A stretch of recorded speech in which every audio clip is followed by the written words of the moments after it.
Jalen Williams just dropped 4D high-definition points. I see he's following in Stephen A's footsteps, who he himself in Game 4 dropped 40 in solitaire.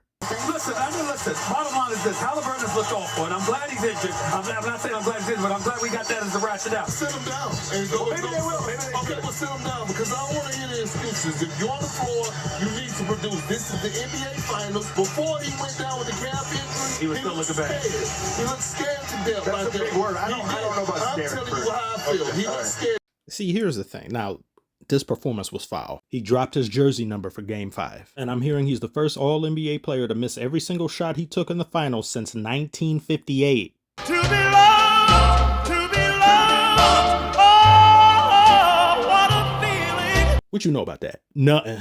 Absolutely none. Y'all know nothing about no Jackie Wilson. Don't pretend like you do. Just straight up monstrously bad performance. And I'm not gonna lie. You looking like somebody else right now. But he's hobbled. He's not himself. He has a lower leg injury. It's in his calf.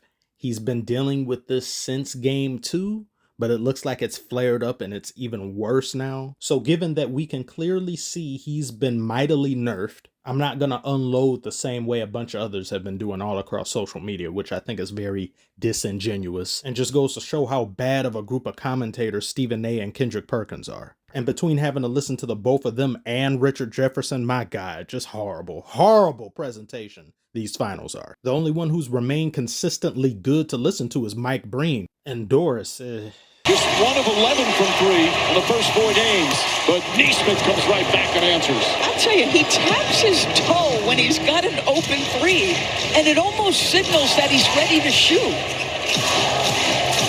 However, and getting back to HaliBURDEN, this is why I've said I don't necessarily like players playing injured, at least to this degree. If you just can't produce and you're a net negative to the team, I'm just not going to see the point in your being here. Your presence here isn't helping, so your absence isn't going to hurt us any worse. Yes, it's so commendable and inspirational when you hear players say this, but wouldn't you yourself feel a bit mixed in this decision making if you were one of the Indiana Pacers? It feels almost like choosing to race with a flat tire, and then when you lose, you say, well, one of my tires was out, but you had chance to replace it with something else. Maybe that quality tire wasn't as good as the one that you're getting rid of, but at least it's inflated. At least we tried to make the best out of a bad situation. It's not like HaliBURDEN did nothing when he was out there. He had 7 rebounds, 6 assists. He still gave you all that he could physically, but he still ended up minus 13. He had the second worst minus on the team after Obi Toppin. Now, if it works out, you're a hero. Everyone loves your grit and tenacity, but if it doesn't, then we have situations like these.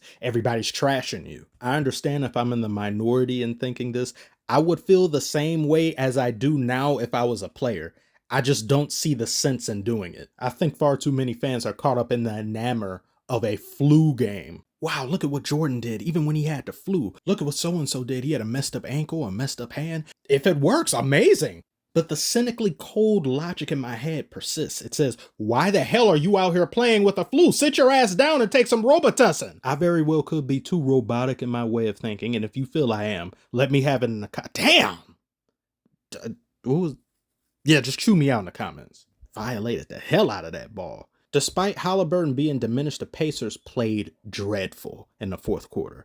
And I thought Game 4's fourth quarter was bad. This is even worse. It was turnover city. They just didn't want the basketball. Anytime the ball touched their hand, they got rid of it quicker than a hot potato. The decision-making and overall basketball IQ of this team feels as though it collectively dropped in the fourth quarter. Towards the end of the fourth quarter, there were 4 straight possessions that led to a turnover. But when you play against mosquitoes like these, I mean, you can't help but turn the ball over. You see how he died for that ball? Caruso was putting baseball fans in the stands to shame.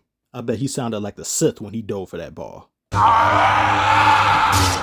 Look where Nembhard is and look where SGA is. If that were Caruso, he would have stole that man's wallet. Much respect to McConnell. He was giving it all he could in the third quarter. In that third quarter, he was the Pacers' leading scorer. It just wasn't enough. For every good thing he and a few other Pacers did, it was matched with something terrible. Look, why would you even attempt? Struggle ball makes its return.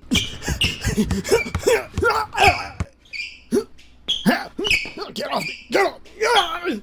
Can we talk about this though? Can we please talk? Can we please? Why am I asking permission? Yes! We're gonna talk about it. Did you see what he did to that boy? Up a 3-pointer. Oh, no! Rebound.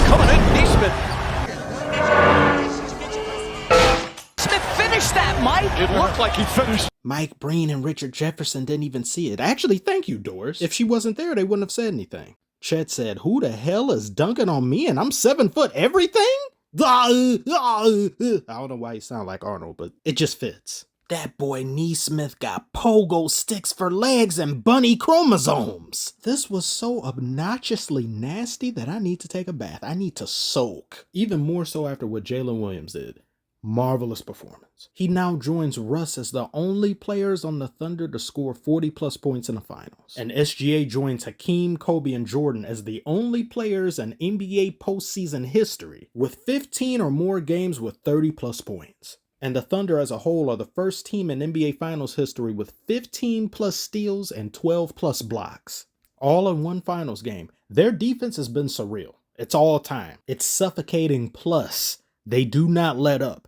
And they were able to do something that no other team has done this postseason. They sped up the Pacers. The Pacers getting sped up? That doesn't make sense. That's in our name. That's kind of our thing. And here you are doing it better than us? The adjustment Mike Daigneault did in getting SGA more time to rest, cutting his minutes down from the first, second, and third quarter so he's not out there as much, so he can be out there longer for the fourth, has done wonders. Choosing Jalen Williams to run more of the offense, thereby making life even easier for SGA, so now he can put forth the bulk of his energy into playing extensively harder in the fourth quarter without having to worry about being drained and gassed. And you saw that in the fourth quarter. Pacers cut it down to single digits. Siakam was perfection in the fourth quarter. And that goes for Neesmith as well. Neither of them missed a shot. Tony Bradley and Johnny Furphy off the bench didn't miss a shot. Johnny Furphy, that sounds like a radio show host name. Indiana had the Devil's Dandruff ready and waiting to be snorted. They were more than ready to shock and bewilder these Thunder at home like they did in Game 1. Jalen Williams got a bucket of holy water and poured it on them and said, absolutely not. You're not doing this. You're not about to ruin my night.